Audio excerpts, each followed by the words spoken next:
studied many things here at the laboratory, but for some time we've been engaged in our most important study: life, human life. Each new babe born into the world gives us a fresh glimpse into the wonders of God's creation. Here is living sculpture that changes with every passing hour, architect's dream of perfection. Here is the ultimate in complete automation: construction, repair, breathing, heartbeat, everything fully automatic. Life is a precious and a wonderful thing. And yet, with all its importance, it's amazing how little the average person knows about himself. Today, almost any 10-year-old knows more about the family car and what makes it run than the average adult knows about himself. And by the way, whatever you may happen to know about the family car will help you to understand your own body, for there are many amazing similarities. Take a deep breath. Now exhale. That was the intake and the exhaust of a 30 trillion cylinder motor. You see, there are some 30 trillion cells in the human body. And each cell is like a tiny motor. It burns fuel. It requires oxygen to burn the fuel. It gets hot and must be cooled. It gives off an exhaust gas, and it performs work. Think of it. A motor with 30 trillion cylinders. And remember, each of these tiny motors must be continuously supplied day and night throughout your entire lifetime. Even an 8-cylinder motor gets pretty complicated. We put the fuel in the gas tank, the oil in the crankcase, the water in the radiator, the oxygen enters through the air intake, and the exhaust comes out the exhaust pipe. The electrical current for the spark travels through the ignition system. There is a separate supply system for each of these separate functions. I suppose that the Creator could have provided a separate supply line to each cell in the body for each of these functions, but He didn't. Instead, He did something far more wonderful, something an automotive engineer would say is absolutely impossible. He combined them all in a single common system, the bloodstream. And the story of that red liquid, which is sent plunging through the arteries and veins of your body with every beat of your heart, is the most amazing, the most fabulous, the most fantastic story in the physical universe. If it were possible for you to shrink to the size of a tiny microbe and then enter the bloodstream for a trip through the circulatory system, you would find yourself caught up in a torrent of traffic that would, by comparison, make the busiest freeway look like a lonely desert road. You would see the red cells performing their unbelievable chemical magic. Loads of sugar, fat, chemicals, and minerals would be speeding from processing plants to delivery points throughout the body. Loads of refuse and waste material would be en route to salvage yards or disposal plants. You would see skilled mechanics hurrying to replace worn-out or damaged parts in the cell motors of the body. You would see an amazing traffic control system with stop-and-go signals at every byway intersection, all controlled by an electronic brain so that every pickup and delivery is made at the right place and at just the right time. If, however, in shrinking to the size of a microbe, you turned out to be a harmful bacteria, or even a suspicious character, you'd never get into the bloodstream. A ghostly giant would come out through the capillary wall without even making a hole and gobble you up. These lively ghosts are the white cells, or leukocytes. They form an army of 35 billion police, prepared to keep the peace or repel an invasion. You remember we said that each cell of the body is like a tiny motor, and the food you eat provides the fuel to keep it running. But it takes more than fuel to make a motor run. Did you know that the motor of your family car uses more than 9,000 gallons of air for every gallon of gasoline? Now, the human body is very efficient in its use of oxygen, but even so, it requires at least 4 gallons of pure oxygen per hour just to keep your tiny motors idling when your body is at rest. But when we are active, the demand can jump to 75 gallons or more of pure oxygen per hour. This oxygen must be transported from the lungs to the tissue cells throughout the body. The only possible way for oxygen to reach these cells is through the bloodstream. And yet, it was obvious that it couldn't possibly be carried as a gas. That would be fatal. If you inject air into the bloodstream, a vapor lock develops. The heart stops beating.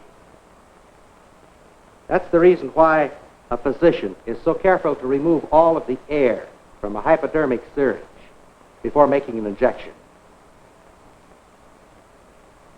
The answer to this riddle was discovered in the wonderful chemistry of the red blood cell. The molecule of hemoglobin is the largest and most complex yet discovered in nature. In each molecule, there are 3,032 atoms of carbon, 4,812 atoms of hydrogen, and so on. And then, tucked away down here in the middle of this atomic jungle, are 4 little iron atoms, atoms upon which your very life depends. As the red cell passes through your lungs, it picks up a load of oxygen and converts it into a solid by an instantaneous rusting of these iron atoms. But the process is also reversible. Your blood can unrust just as quickly. When the oxygen reaches the cell that needs it, it is changed back into a gas and delivered to the cell ready for use. But on the return trip, your blood isn't loafing.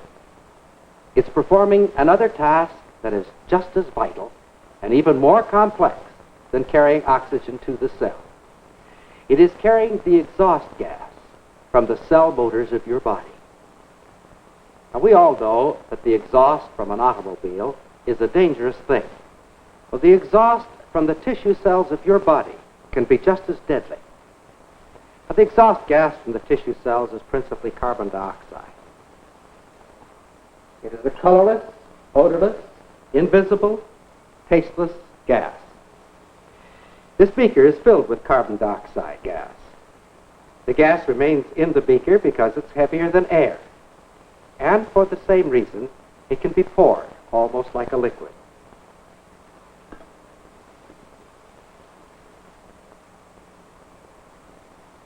The carbon dioxide extinguishes the candles very quickly. And it could snuff out your life just as quickly if it weren't for another chemical miracle performed by the bloodstream.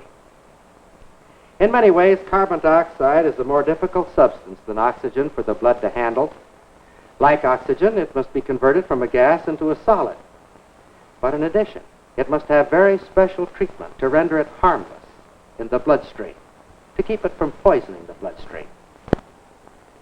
Now, in one of the fastest reactions known to chemistry, the carbon dioxide is snatched from the tissues of the body by the red blood cell and then hydrated to form carbonic acid.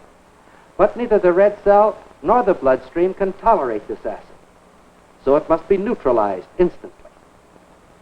For this purpose, the blood has been storing up potassium, the fastest acting acid fighter on the chemist's shelf.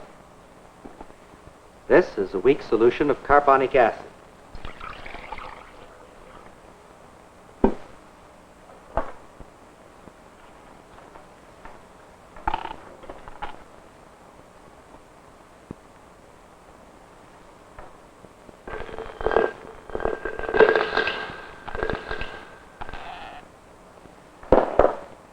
After the acid is neutralized, the red cell dumps it into the bloodstream, where it combines with the salt in the plasma to form, of all things, ordinary baking soda.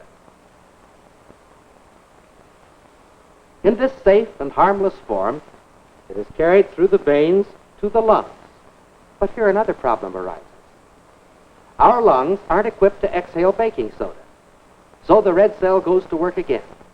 In a split second, it collects the stuff and puts it all back together again as carbon dioxide, passes it through the capillary wall into the lungs, and we exhale it into the air.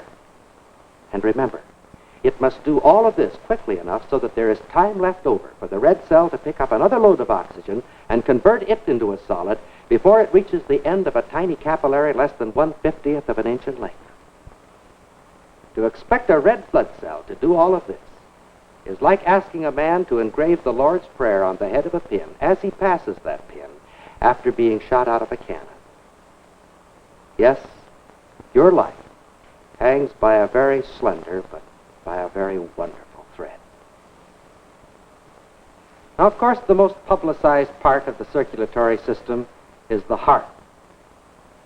We could easily run out of superlatives in describing this fabulous little two-cylinder pump. In the realm of efficient design, it's in a class by itself. Each side of the heart has its own pair of valves. The mitral valve resembles a parachute. Delicate cords, called chordae tendineae, are fastened to the edge of the valve and to the heart wall. When the cusps billow out to close the opening, the cords are just the right length to let the valve go closed, but no further. The aortic valve is of a different design. 3 small cusps form pockets around the inside of the artery wall. We can learn a lot about the heart by studying it in this fashion, but there's vital information that can be obtained only by looking directly inside an actual human heart while it is beating. That sounds impossible, doesn't it? Well, until recently it has been impossible. But here at the Moody Institute of Science, working in cooperation with a famous heart surgeon, we have designed a means of viewing the heart under these exact conditions. This is an actual human heart. Just a few hours ago, it was pumping blood through the body of a living human being. Its owner willed his heart to medical science, that we might study it and gain new knowledge of its living function, knowledge that someday may save the lives of others. The machine causes the heart to beat and to perform normally as a fluid pump, just as it does in the body. We have installed viewing ports over the valves so that we may study their action at close range. This is the mitral valve of the left heart. Observe how rhythmically it opens and closes, permitting the heart to fill and then hold firmly against the pressure as the fluid is expelled.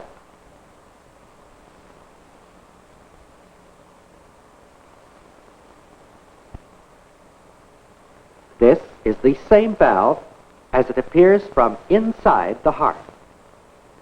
Note the delicate cords that restrain the parachute-like cusps.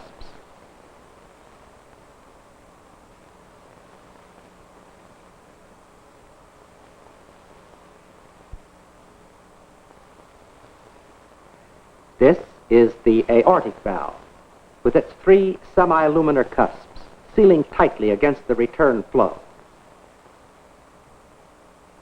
Let's take a look at the underside of this same valve.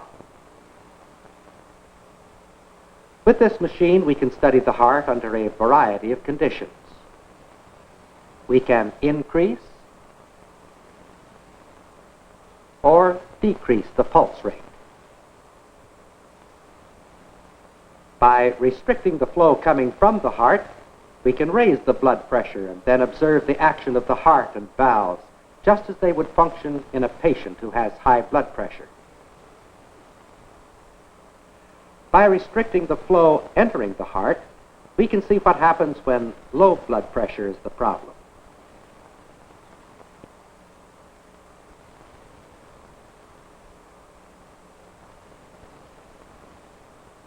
If we restrict the flow sufficiently, we can simulate the condition of a person in shock.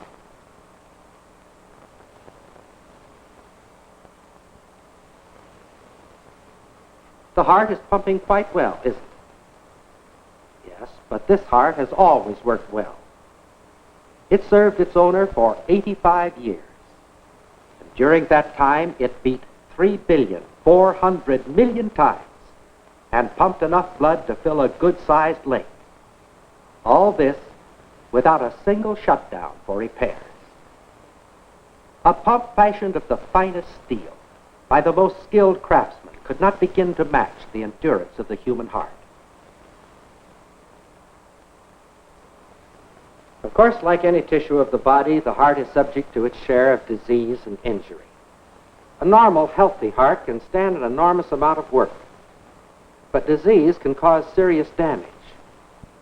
In recent years, amazing techniques have been developed for actually making repairs on a human heart.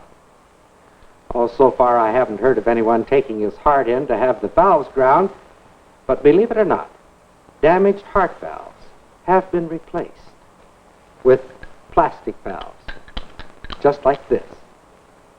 The valve is inserted in the descending aorta, just above the heart. This is an actual X-ray motion picture of such a valve that has been functioning in a patient for some time. I hope that you never need an artificial valve in your heart, but if you do, you'll be glad to know that a plastic valve like this costs about $85.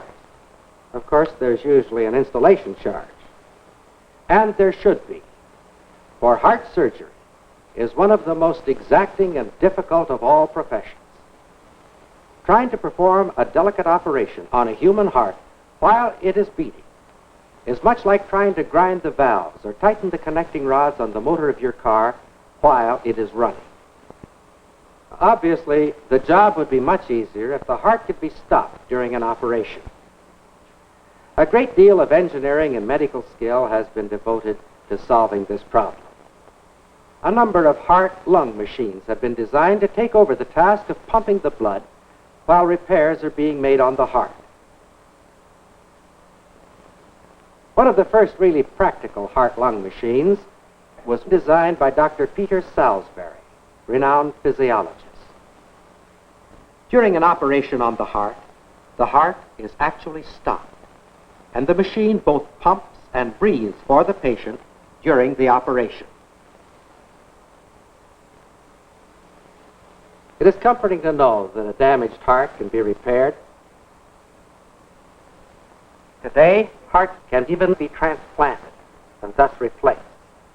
But to those who have considered the heart the mystical wellspring of life, it is a bit confusing and somewhat disconcerting to find that the heart, wonderful and amazing though it may be, is just a pump which, for a time at least, can be replaced by a machine.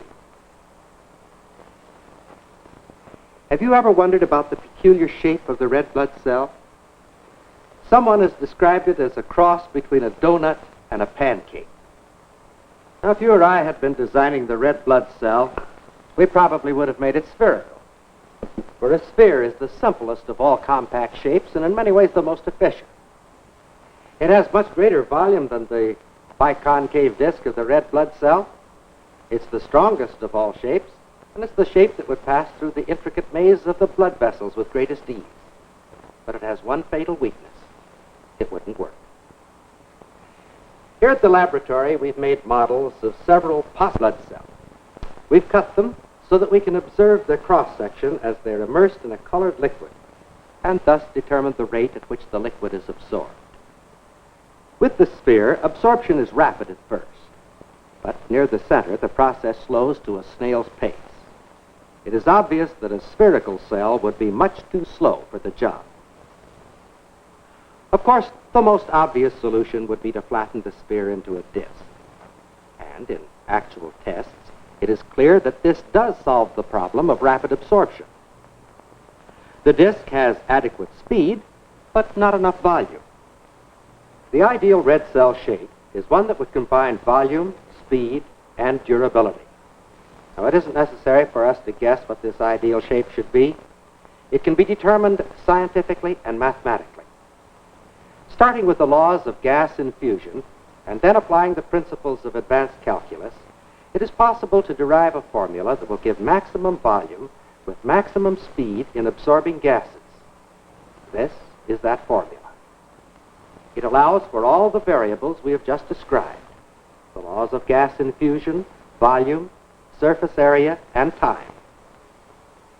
The men here at the laboratory worked for several weeks with this formula to establish a relatively few points indicating the ideal shape.